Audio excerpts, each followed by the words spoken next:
So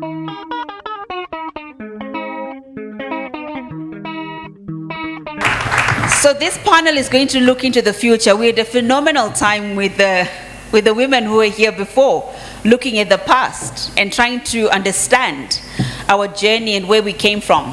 Now these amazing women up here are going to look into the future and try and support us to rethink our thinking around women in politics and political participation. And to my extreme right, I have Sakile Sifelan, who's the Executive Director of Women in Politics Support Unit. A round of applause, please. Then I have Honorable Maureen Kademaunga, who's a legislator and also a democracy activist to my immediate right. Welcome. And then to my immediate left, I do have Honorable Naledi Maunganize, who's a member of the National Assembly for Masvingo Province. A round of applause, please. And then to my extreme left, I have the CEO of the Zimbabwe Gender Commission, Virginia Muhaniuga. Welcome. So I'm going to quickly ask these sisters up here a couple of questions so that we begin to rethink our thinking into the future and see what difference we can make. And I start with you, Honorable Naledi. As a young woman in politics, what has been your experience so far and what changes do you believe are necessary to ensure women participate and lead at all levels of political life in Zimbabwe? Because my panel is so huge, I will ask you politely to be extremely concise with your responses. So please. Sit on. Thank you very much. As mentioned, my name is Naledi Linda Rosmonganize and I'm a Member of Parliament representing the Youth Quota from Masvingo Province. And I'm from Zanu PF, the ruling party. My experience as a young woman has been a very good one. Firstly, I would like to applaud the Second Republic and also our party policy because it supports women. I'm also a central committee. I'm also in the National Executive for the Youth League, and our party policy supports women. When we went for elections, the policy was clear, and it ensured that among us, all the men that were being selected, one should be a lady. And I'm grateful that I was uncontested. All the positions that I took, I was uncontested. No one contested me. Even when I went to be where I am now, I was also uncontested. But I think it will not be true to say I got all the support from the other people. You find that us as women, we are the ones who have the PhD, the pull head Down syndrome. It was quite difficult for me to navigate through the grassroots, because when they look at you, they start saying things, your code names. But I believe in myself. I believe that women can do better in whatever that they do. And I also believe that men are the head, but us as women, we are the neck. And the neck can see everything. The neck can go in all directions. So I really believe that women can do better in whatever they do. And I also think looking into the future, there is need for women, for them to be actively involved in politics. They need to be empowered. They need to be educated, because when you don't have resources, when you have inadequate resources, you can't reach to the level that you want. And I also believe that we should take issues of harassment seriously, because most women that want to be involved in politics, they get harassment both from females and from male. You find that, like what has been said earlier on, cyberbullying has become the order of the day. You are called names on social media. Several times I've been posted on Facebook, I myself, and people will start saying, but they are not looking at the fact that I'm also married. I also belong to someone. So I really think we should take issues of cyberbullying seriously, and the laws should be enacted to support us as women as well. Mm-hmm. And also, you find that most women, they believe that men can do better in everything, which I think is not it. Okay. All right, sorry, I'm going to have to cut you short because we have quite a number of questions we need to answer, but thank you very much for those responses, and they're very much appreciated. Coming to you, Sakile, what programs and partnerships do you think will be most effective in encouraging and equipping women in terms of their leadership roles and participation in politics? Thank you for that. I think the first one is, when I'm asked that question, I always want to start by saying, in principle, I always have difficulty when we talk about women in leadership and women in politics, and the next conversation is we need to do something about women's capacity. I think women have capacity. I think what we don't talk about, do men in leadership have capacity? Yes, absolutely. Do men in political parties have capacity? But that being said, I think one of the things that's really critical in terms of what partnerships or what programming, that we need to talk about what is transformational. Yes. Because increasingly, and looking at the challenges of our society, we're living in an incredibly complex society. We are living in a country that's going through a transition economically and socially. I mean, we now have for the first time a population that is, the average age is 19 years old. This was not how we've been. Mm-hmm. And so we do have some critical development questions to ask. I mean, if I ask the simple question of water and electricity, Mvurani Magets, how are we feeling today? How are we doing? We're not going to be answering at the same level. So for me, the question that we need to be able to challenge each other within the women's space is to say, what are the interventions that we are making that are not just going to make our lives better, but are going to transform our lives? Because if you think about the issues around health and education, they've been on the table for a while.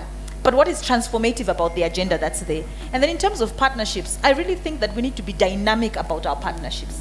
I think one of the reasons why this room even exists, it speaks to the partnerships that are there, both visible and invisible. But I mean, the question is, do we have the necessary partnerships to take us into the future? And how do we future-proof the women's movement and the women's gains? That's what I would say. I think that's the challenge. Okay. Thank you so much for that. And I like what you say in terms of having strategic partnerships and how they work for us. Coming to you, Virginia, as a leader of the Zimbabwe Gender Commission, what is your vision for achieving gender equality in Zimbabwe's political landscape? And what concrete steps are currently underway, noting that in the past election, you did a robust program to promote this? Thank you, Grace. I think for me, I would want to start with paying tribute to all the women we've seen from the time we entered this room to now. And answer your question by saying, if the women like Mama Betintiel, long back, because I'm trying to go by the ages, long back fought without instruments, adequate instruments, that guaranteed their right to the fight. We should be able to do it. Why should we be able to do it? I know a lot of the times when you talk about women's participation, when you talk about gender equality in Zimbabwe, we'll talk about section 17, we'll talk about section 56. But today I'm drawing your attention in this room, guaranteeing your rights, not as Virginia, but as the Constitution guarantees it in section 2. Where it says any law, custom, or practice that is out of the Constitution, as far as gender equality and non-discrimination is concerned, is null and void. So that gives us the power, that gives us the legality to be able to fight. As one of the speakers, I think it was Smart, who said, let's continue to fight. Let's continue to fight. The good thing now is that the country of Zimbabwe has given us the right to fight tangibly in the Constitution. I'll also draw, I know Grace, you said short answer. Yes, and I'm just about to make this work well. I also draw your attention to section 233 of our Constitution as we look into the future. Some of you may not know Zimbabwe Gender Commission, Media Commission, National Peace and Reconciliation Commission, Zimbabwe Human Rights Commission, and Zimbabwe Electoral Commission were set up by the government of Zimbabwe, the Constitution of Zimbabwe, to ensure that all those issues we complain about as women have an institution that makes the Constitution work for women. And I really want to get to the specifics of what section 233. I don't think we're going to have time to do that. Maybe I'll do that the next round, but you need to allow me at some point to be able to share what that section says. All right, phenomenal. Thank you very much. And actually, Virginia, it was so amazing because I think you're right. We have amazing laws. And Honorable Naledi spoke to it in terms of the experience that she has faced around cyberbullying. And coming to you, Maureen, Zimbabwe has amazing laws. Virginia has said it, and I'm going to ask them to not unpack the laws and the experience that Honorable Naledi shared. What can we do to effectively implement these laws so that we protect women's political participation? Thank you. Before I speak, I also just want to pay tribute to one woman here, and predecessor in my constituency, son in the constituency, Honorable Margaret Dongo. Oh, come on, keep it all She's a trailblazer and she's made it so easy. That constituency from the time in the 90s when she became a female MP in that constituency, it has had only one male MP.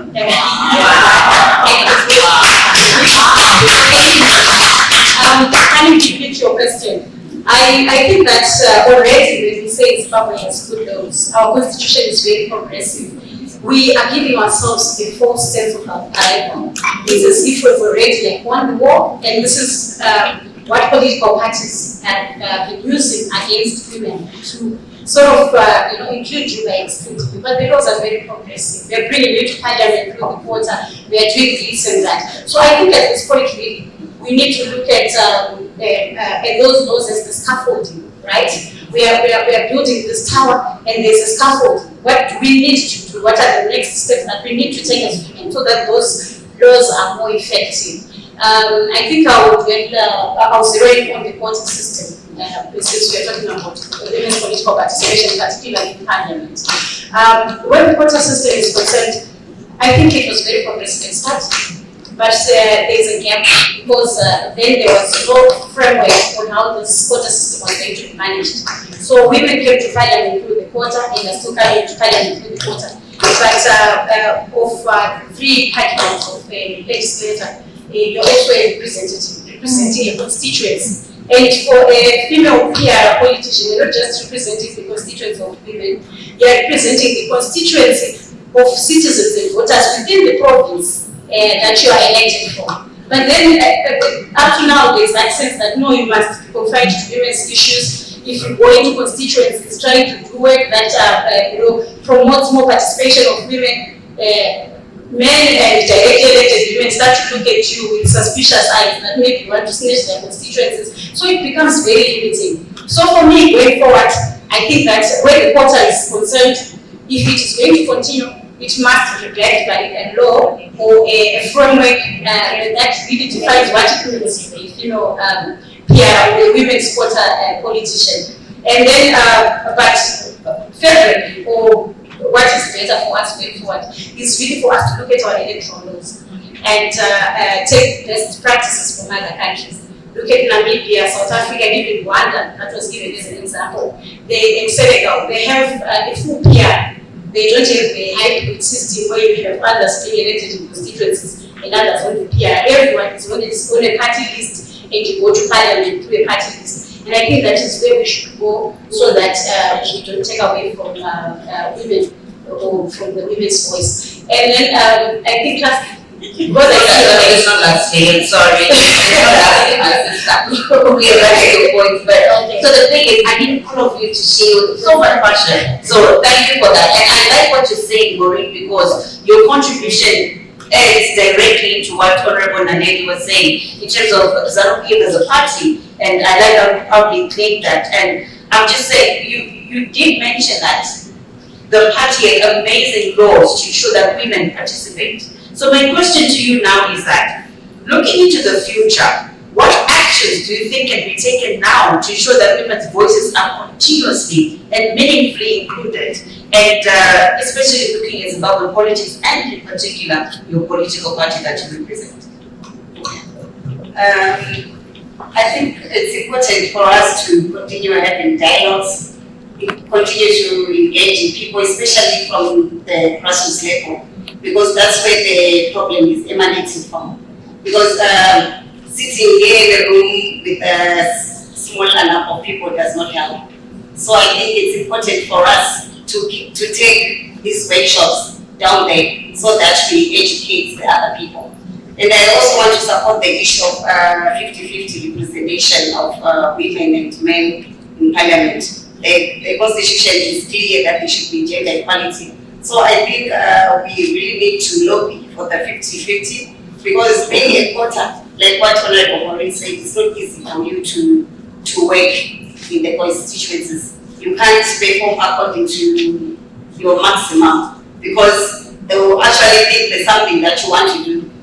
You get numerous headaches when you try to go and talk to the constituents that you're representing, which is the women, and me in my case, which is the youth. You can't do your job correctly. So I think it's important for us as women to lobby and make noise for us to have a 50-50 representation in parliament, and not only in parliament, but also in council. All right, thank you so much. And Honorable Naledi mentioned 50-50. And I know that Whipsu does an amazing job with the different members of parliament, women aspiring candidates, and so on. And yet we know that with the work that was done in the last election, the numbers don't reflect that. So I'd like to hear from you, Sakile, to say, what are the persistent barriers that are preventing women from entering and succeeding in politics, and what can we practically do to ensure that we don't have the same result that we had in the previous election? Thank you. What can we do? Lots of things. I think the first one is our attitudes, beliefs, and behaviors. I think we need to fundamentally believe in our hearts and in our minds that we are constituted as full and equal citizens of the country. Because when we engage in the public domain and we engage on seeking to demand our rights or to fulfill our rights, we are doing so sometimes from a position of, please find attached to women. And I think what we need to is to stand in our full power and stand in our full identity as women who have a legacy of contributing equitably in the country. That's the first thing. The second thing that I think is important is I do think we need to look at our electoral laws, and I'm happy that the Gender Commission is here because they have been working on providing electoral methodologies that deliver 50-50 in the direct election seats at ward and constituency level. At ward and constituency level. And I think that's where Zimbabwe is right now. We are a little bit ahead of perhaps the rest of the world in the sense that we're not interested in tinkering with the quota system that much anymore. We want to talk about the main menu. And we have to talk about electoral reform in a broad way. But above and beyond that, I think we need to talk about the elephant in the room, which is political parties' respect to the Constitution. I think it's important to remember that political parties, like any other social group, are subject to the Constitution like any other institution. So we can't have a scenario where, the rules apply, but when they arrive at the gates of political parties, those rules don't apply anymore. And if we can agree as a society that is what we did when we created the Constitution in 2013, it will enable us to really move forward and advance. Thanks. Wow, thank you so much, Saki. Thank you so much. I like how you unpacked the practical bits of that, so thank you so much. And coming to you, Virginia, and I'd like you to now unpack in 10 seconds or less what you wanted to unpack earlier on, but very important, and Sakile did sort of allude to this. As a Gender Commission, can you please just maybe unpack around the practicalities of ensuring that the laws that you're going to speak to, Virginia, are actually translated into a reality when we look at women's political participation? Over to you. But definitely, if we're talking practicalities and I have pressure for time, I'll just come back to the commission. Yes. The fact that there is a commission, which we've never had before, is the starting point. Not starting point, but it is kind of the last resort. When women have tried everything that they can do within the political parties, within our families, within our society, let's use the Zimbabwe Gender Commission, because the commission was set up, and if you allow me, please, I don't want to speak off the head. I want to read from the Constitution. Please, there are not many, so that people understand. Yes, please, go ahead. The commission was set up and it shares objectives that follows to support and entrench human rights and democracy. So I'm saying to you women, when you've tried to ensure that within your parties, they actually practice human rights and democracy, and they believe that human rights and democracy is not about the inclusion of women, then please let us also come in as the Zimbabwe Gender Commission and see what we can do to also increase the voices that reminds the political parties. The other objective is to protect the sovereignty and interests of the people. Women, young women, across our diversity, we are the people. We are sovereign to the nation, and the political parties in the country are ours as the people of Zimbabwe. So let's also talk about it. Let's also demand our rights according to section 233 to promote constitutionalism. And this is the one that sets up institutions like Gender Commission. Because as a commission, as our name says, our role is just to monitor how we are implementing the constitution and the provisions that we've set up in the constitution. And I would encourage you, please continue talking to us. Give us work. Let us fail to deliver. Let us fail to service you, but give us work. And this is not to say you are not, but I'm just encouraging, because we're talking about the future, encouraging you to do even more.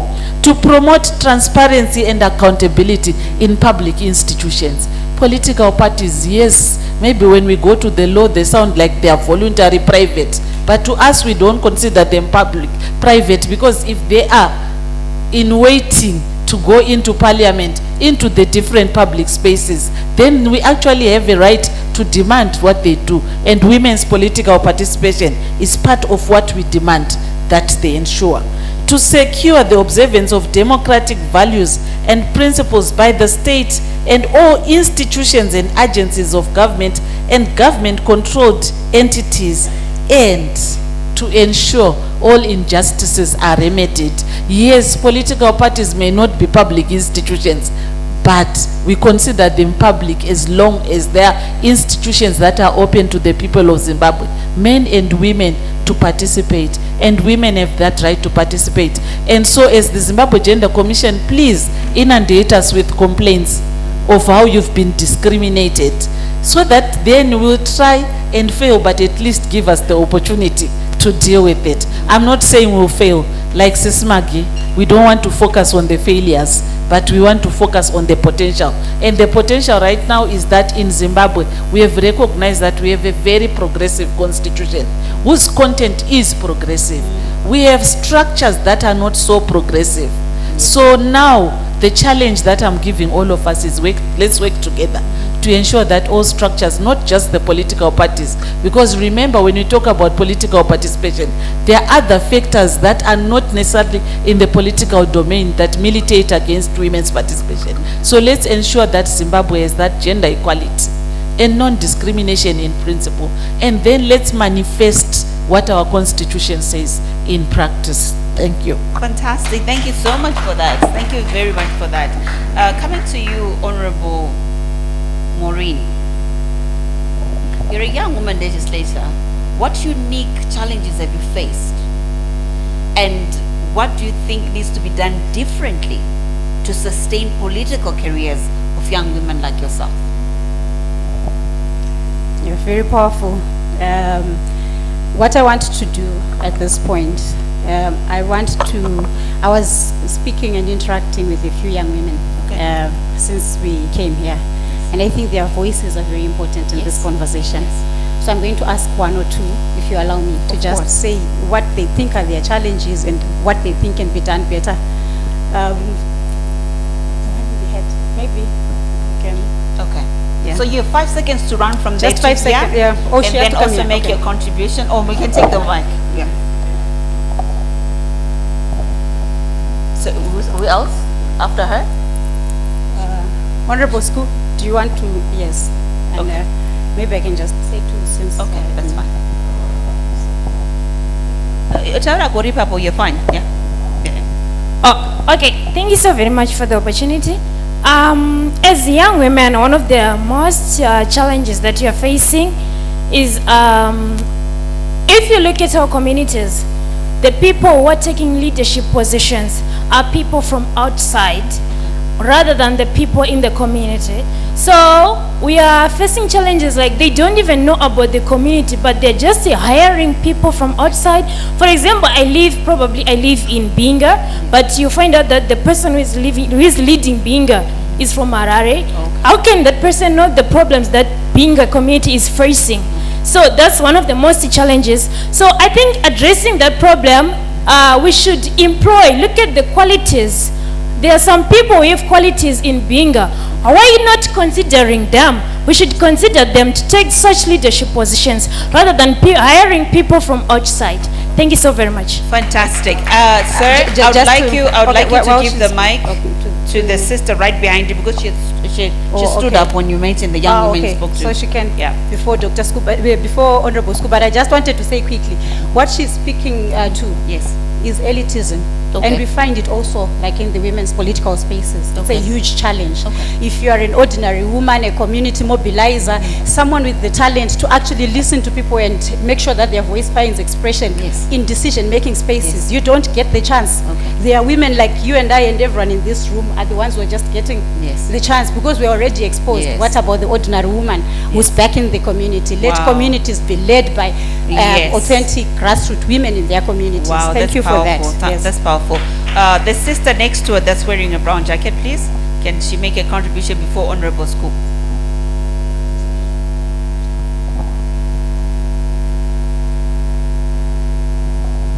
All right, thank you so much for this opportunity. So I wanted to contribute on the what can be done, or what I would love to see being done in order to promote inclusivity. So personally, I feel like we first have to dismantle the gender stereotypes that are persistent, what the society, particularly other women, view women who are in politics. We have heard a lot of funny stories about how they make their way to the top. So I would love to maybe find a way on how we can dismantle the stereotypes and then create a safe environment whereby everyone will have the opportunity to make their best efforts to reach to the top. Thank you. All right, fantastic. Thank you. Oh yes, and what she speaks about fundamentally is the issue of misinformation and the gap between the older and the younger politicians. She's a young liberal in the students' movement. And what she said she knows about women in politics is that exactly what Honorable Naledi spoke to, that you have to slip your way up. Yes. But the gap is coming from the fact that we are not speaking about our own stories. Yes. You know, there's an old adage that says, until lions learn to ride, the story of hunting will always glorify the hunter. So I'm glad about this opportunity and this platform and for the documentary, because now we are starting to speak of women's their stories and their heroic acts, and that will inspire the younger generation. So that gap is now starting to be covered. Thank you. Absolutely. And you say something very fundamental, Maureen, around the powerful gesture that Sissy Joyce has done today. Because we can't take this for granted, because the hunters have been glorifying their story. We do bite off their legs as the lions, but they never say that. They just talk about the gun and was shot and were gone. So thank you for that, and thank you very much, Sissy Joyce. Thank you for this great work. Yes, School. Can we hear your contribution before we come back to the panel? Okay, thank you for the opportunity. I would like to add my voice on the issues that affect us as young ladies. One other issue that I feel is a barrier to us as young ladies, who are being left out by the older women in leadership. They have to mentor us, show us the way, show us how it's done. And the other issue I'm going to bring on board is, let's take a look on the youth quota in Parliament, the current one. Out of the 10 provinces, we've only got 2 ladies in that quota system. Why is that so? It's because we, young women, we are being let out. The thing I'm going to say is, young ladies, let's take it out. Let's take it, the leadership position. They belong to us. There's a saying which says, in the boardroom, if you're not given a chair in the table, just bring your chair so that your issues will be heard. I thank you. Fantastic. Thank you so much. So she really speaks to a very important issue, the invisibility of the young woman. You are being excluded for your age and then also for your gender. And then we expect our older sisters to be holding our hands, and intergenerational dialogue must be happening, and also mentorship must be happening, because young women are not there around the table. And I always like to tell people that if you're not sitting around the table, then be assured that you're on the menu. So we now want to also to see that young women are on the table. And you know what? In the hierarchy of our generations, we have a generation that came up here earlier, and we have women who are sort of now middle-aged. When I said young women, I knew those ones were not going to raise their hands, but very powerful women in politics who have made impact. The likes of Honorable Msarurwa here, the likes of President Linda here, Cecilia Chimbiri, and then the younger ones who just spoke now, who are in their early 20s. So we also must look at that, because when we say young women, we're just bunching everyone who's under 40, but there are some who have already made like real achievements. I'm sitting here and I was so happy today because I can just call her Honorable Naledi, because when we're in Parliament, sometimes she's my speaker and she's just telling me to sit down because she's on the speaker's panel. That's something that we must celebrate also.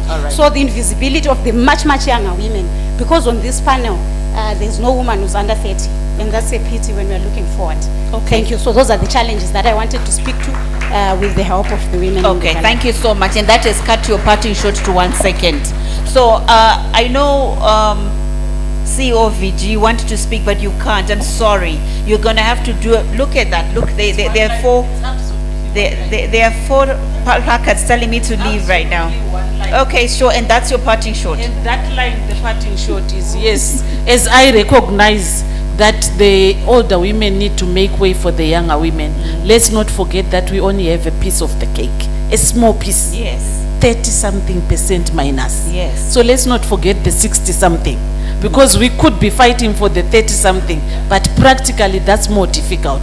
Let's also ensure that the society transforms so that we also tap into the 69. Thank you. Fantastic. Thank you so much, CEO VG. Yes, Honorable Naledi. Your parting short. All right, thank you very much. I just want to say, I think we've noticed over the years that women are now doing better than men in all spheres of life. So it's high time us as women, we believe in ourselves and we celebrate where another woman's win. So I want to challenge you all that let's continue lobbying for women to take up leadership roles. I thank you. Fantastic. Thank you, Honorable Naledi. Yes, Honorable Kademaunga. Your parting short. Yes, in 1 second you already took the other time. Okay.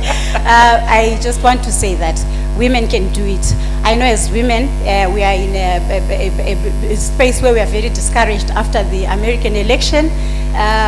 We were all looking forward to seeing, a woman break a certain glass ceiling. It was not done, but it's important that we keep pushing. Maybe the story will start with Zimbabwe. Fantastic. So let's forge ahead and we can do it. Thank you. All right. The mic to Saki, please. Thank you. My parting shot is, I would say, and we don't have to follow best practices. We can actually be the people who invent something. Let's invent an electoral system that delivers 50% men and 50% women. Let's do it. Yes.